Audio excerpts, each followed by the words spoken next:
It's an iconic Super Bowl. It's an iconic picture of Hines Ward in the back of the end zone. And this, for me, it's a pretty simple pick. All right, Brendan?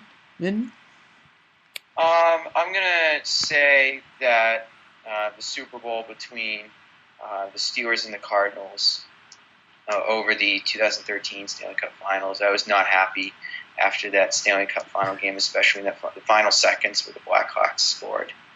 So I'm giving my vote to Super Bowl. All right, 2-0 in favor of that Super Bowl. Noah? Well, I'd love to go ahead and pick the Blackhawks because it's one of my better memories of hockey. Of course, I've got some fresh in my mind, but that was probably one of the craziest times in Chicago per se. But I do think the Super Bowl is the better matchup. I mean, you got iconic moments, and that's always what you need in a great Super Bowl. Not to mention that the Steelers, they came in as the favorites. Cardinals, a wild card team. Cardinals rallied back, only to see the Steelers march down and win the game. All right. It looks like we have a decision there. Chris? I'd have to go with the Super Bowl. That was a great Stanley Cup. Don't get me wrong, and even though we lost, I think if I was watching that as a neutral fan, that Blackhawks comeback would have been something to see. But the Steelers Cardinals was definitely that had the back and forth in the last few minutes. Larry Fitzgerald scores at 2.5. The Cardinals go up, and the Steelers finish with a great drive. I think that back and forth, just the very end between a Steelers team that had just won and the underdog Cardinals with Warner was a great game. I think the 2013 Stanley Cup Finals are going to be a force to be reckoned with in the losers bracket. Keep in mind, Game 1 went to triple overtime. Game 2 and Game 4 went to overtime. I mean, you look at the scores here. 4-3 in triple overtime. 2-1 in overtime. 6-5 in overtime. And, of course, 3-2 in Game 6 in regulation. But that said, they're going to the losers bracket. I'm going to vote for that Super Bowl 43 for all the reasons that have already been mentioned. Such a great finish to that one. But we'll keep our eye out for those 2013 Stanley Cup Finals. Super Bowl 43 moves on to go up against, oh wow, that'll be fun, the 2013 World Series. Two Super Bowls going against each other in this next one. We have Super Bowl 42 and Super Bowl 38. Both of these featured the New England Patriots. One saw them emerge victorious, the other did not. We'll start with the favorite in this matchup, one that did not see them. Bubblegum on the helmet, David Tyree's miracle catch for the New York Giants to keep them alive and ended up knocking off the New England Patriots. They finished the year 18-1. The Giants win that one 17-14. But is it better than the Super Bowl that the Patriots ended up winning? This was a much more high-scoring matchup between Jake Delhomme. Yeah, Jake Delhomme. He was in a Super Bowl at some point, believe it or not. Makes you feel kind of old already. In one of the more high-scoring Super Bowls. 32-29, including the highest-scoring fourth quarter in the history of the Super Bowl. The Panthers scored 19 points. The Patriots scored 18 points. And even Janet Jackson's nipple showed up. This was a Super Bowl to be remembered for many different reasons. Good, bad, controversial, whatever you call it. It was Adam Vinatieri's 41-yard field goal with 4 seconds left that won it for the Patriots. So, I'm going to start with the two Boston guys here because they both involve the Patriots. Brendan. I'm going to say Super Bowl 38. The reason I choose that is, I just remember Super Bowl 42, that catch in the fourth quarter just really I was not happy about that one, especially with the Patriots going with that undefeated season into Super Bowl 42. But as you just mentioned, the Adam Vinatieri field goal, 4 seconds left. Another classic championship there for the New England Patriots, Super Bowl 38, win by a field goal. All right. One vote for an upset. Chris, where's your vote go? Well, I'm going to give my vote, what we like to call up here, the game that shall not be spoken of. But the thing is, when you think of entertainment, what was the most entertaining game? I mean, they both obviously came down to the end, but when someone's trying to end an undefeated season like the Giants were, and that last drive that they put together, it's tough to beat that in those circumstances, and it's tough to have a bigger underdog matchup, an underdog victory when you're going against an undefeated team. All right, it's 1-1. Noah. Yeah, I got to go with that game. Like Chris said, they were going in undefeated. And this is one of the first Super Bowls that I just vividly recall. Like, I remember the 2006 one a little bit with the Bears and the Colts, but I vividly recall this. And at the time, I really didn't care, to be honest, who won. But it was one of my favorite Super Bowls to watch. I was watching it on a tiny black and white TV in, like, my grandparents' living room, wearing a Packers jersey, just because I didn't realize the Packers weren't playing. And, yeah, fun Super Bowl. I'll say that was one of the first games that actually made me cry. The 2007 NFC Championship game. Oh, yeah. When Favre found a way to throw an interception, even when times blew at the end of regulation, only to rip our hearts out in overtime. And maybe that might have something to do with it, me voting for Super Bowl 38. But my reasoning is based on the following fourth quarter box score.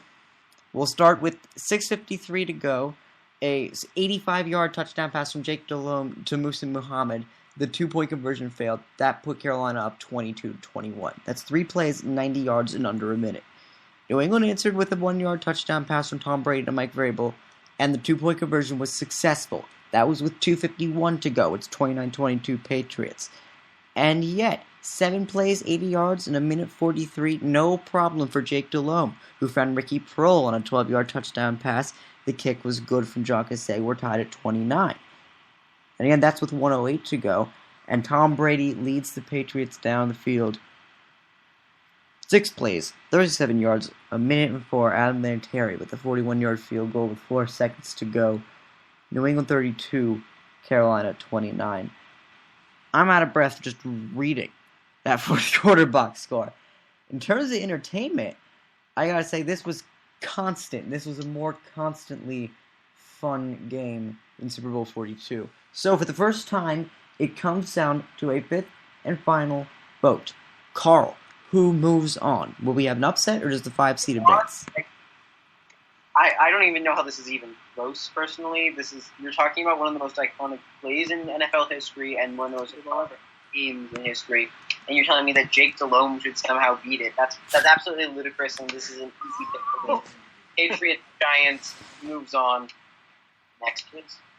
Next, please. Wow. I'm in agreement with him, to be honest. I just don't say it that strongly. An emphatic decision in favor of Super Bowl 42. Does that count for, like, 2 votes? 3-2. Yeah, really. Next matchup, 12 seed versus 21 seed. The 2010 NBA Finals and Super Bowl 46. Speaking of the Giants and Patriots in the Super Bowl, we'll talk about the rematch first. Chris, did they let you talk about this one in your area? Or are you not talking about that one either? Well, a little more than the first one. 2010. What was that one? This was 2012, the second time around. The Giants and the Patriots. The Giants won this game 21-17. Once again, getting the best of Tom Brady. With 57 seconds to go, that was when the Giants took the lead in a 6-yard Ahmad Bradshaw touchdown run. The 2-point conversion, however, failed. It was 21-17. The Patriots drove. It came down to one last Hail Mary, and I remember watching it. Gronkowski almost got it.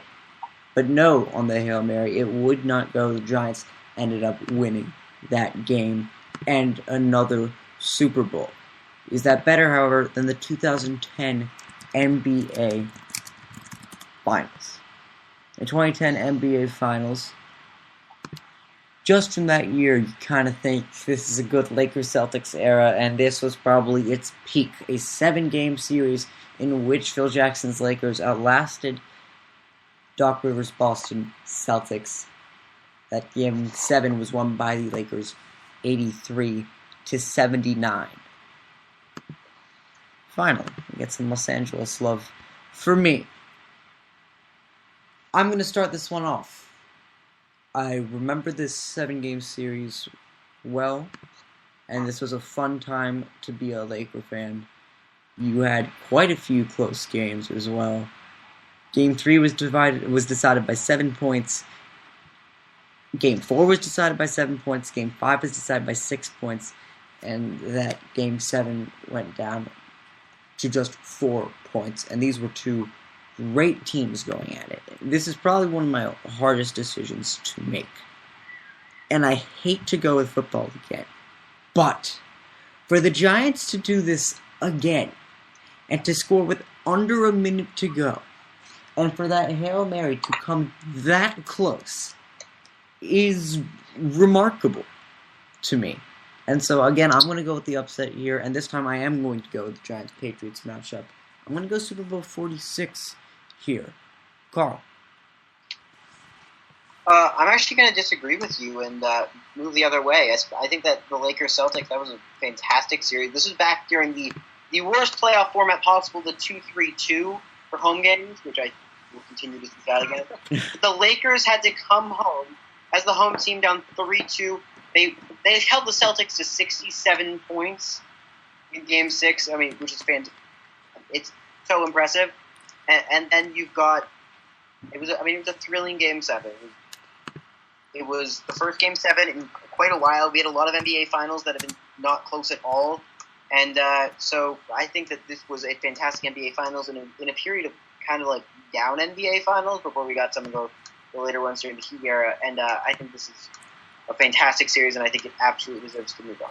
We're leveled at 1. Brendan.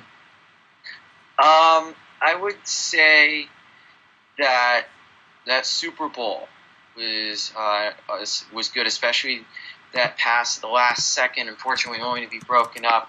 As Chris mentioned earlier, those are the two series that we are here in the Boston area I don't have to discuss, but in this case, Super Bowl 46 does take over the NBA Finals between the Lakers and the Celtics, only because of the final play, and that the Super Bowl had been good for most of the game up until that final play, which unfortunately got broken up in the end zone in that Hail Mary pass.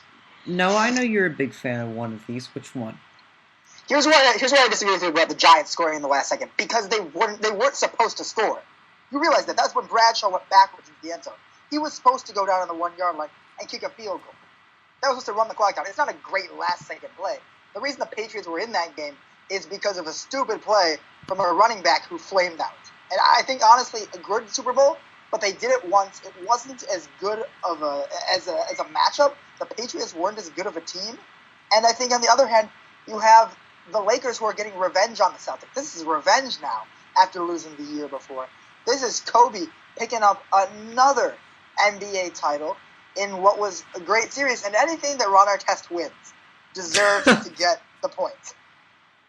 All right. It's fair to say that you're a Panda's friend. Panda's friend. You're the Panda's friend in this case. And again, we go to 5 to fit the final vote. It is in your hands, Chris Gleason. Oh, my God. All right. So, Noah, I have to say you took the words out of my mouth. Ahmad Bradshaw falls ass backwards, haphazardly into the end zone, and that's a great last-minute touchdown. I mean, come on, that's not fun. They weren't trying to score, but Ahmad Bradshaw's like, whatever. I'm at the 1-inch yard line. That's not winning on my book. The finals was a great series. One of you said. I think Carl, that was a great, like Carl said, that was the last, 2 games by the Lakers that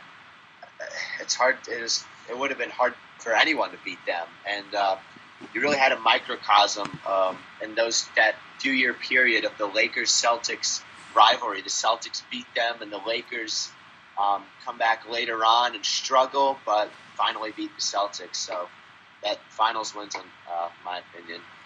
All right.